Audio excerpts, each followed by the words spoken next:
இயேசு கிறிஸ்துவின் நல்ல நாமத்தில் உங்கள் ஒவ்வொருவருக்கும் என் அன்பின் வாழ்த்துக்கள். வேதம் கர்த்தருக்கு காத்திருக்கிறதை குறித்து பல்வேறு இடங்களில் பேசுகிறது. என்னென்ன வசனங்கள் கர்த்தருக்கு காத்திருக்கிறதை குறித்து பேசுகிறது என்பதை குறித்து இந்த காணொளியில் நாம் தியானிக்க இருக்கிறோம்.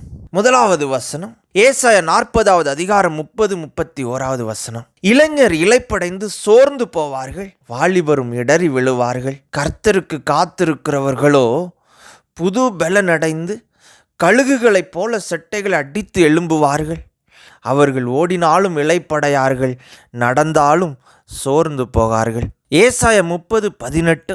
ஆனாலும் உங்களுக்கு இறங்கும்படி கர்த்தர் காத்திருப்பார், உங்கள் மேல் மனதுருகும்படி எழுந்திருப்பார். கர்த்தர் நீதி செய்கிற தேவன், அவருக்கு காத்திருக்கிற அனைவரும் பாக்கியவான்கள்.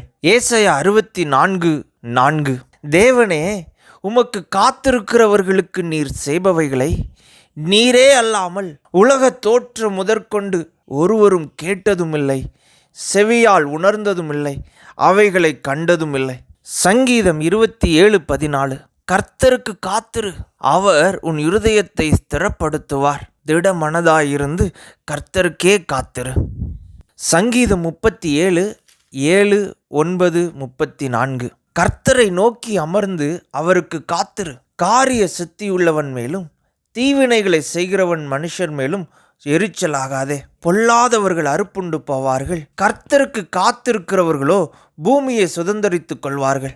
நீ கர்த்தருக்கு காத்திருந்து அவருடைய வழியை கைக்கொள், அப்பொழுது நீ பூமியை சுதந்தரித்துக் கொள்வதற்கு அவர் உன்னை உயர்த்துவார். துன்மார்க்கர் அறுப்புண்டு போவதை நீ காண்பாய். நீதிமொழிகள் 8:34. என் வாசற்படியில் நித்தம் விழித்திருந்து என் கதவு நிலையருகே காத்திருந்து எனக்கு செவி கொடுக்கிற மனுஷன் பாக்கியவான். நீதிமொழிகள் 20:22. தீமைக்கு சரி கட்டுவேன் என்று சொல்லாதே, கர்த்தருக்கு காத்திரு, அவர் உன்னை ரட்சிப்பார். சங்கீதம் 147, 10, 11. அவர் குதிரையின் பலத்தில் விருப்பமாகிறார், வீரனுடைய கால்களில் பிரியப்படார். தமக்கு பயந்து தமது கிருபைக்கு காத்திருக்கிறவர்கள் மேல் கர்த்தர் பிரியமாயிருக்கிறார். கடைசியாக சங்கீதம் 33, 16-19 வசனங்கள். எந்த ராஜாவும் தன் சேனையின் மிகுதியால் ரட்சிக்கப்படான், சௌரியவானும் தன் பலத்தின் மிகுதியால் தப்பான். ரட்சிக்கிறதற்கு குதிரை விருதா, அது தன் மிகுந்த வீரியத்தால் தப்புவியாது. தமக்கு பயந்து தமது கிருபைக்கு காத்திருக்கிறவர்களின் ஆத்துமாக்களை மரணத்திற்கு விலக்கி விடுவிக்கவும், பஞ்சத்தில் அவர்களை உயிரோடு காக்கவும் கர்த்தருடைய கண் அவர்கள் மேல் நோக்கமாயிருக்கிறது. ஹல்லேலூயா.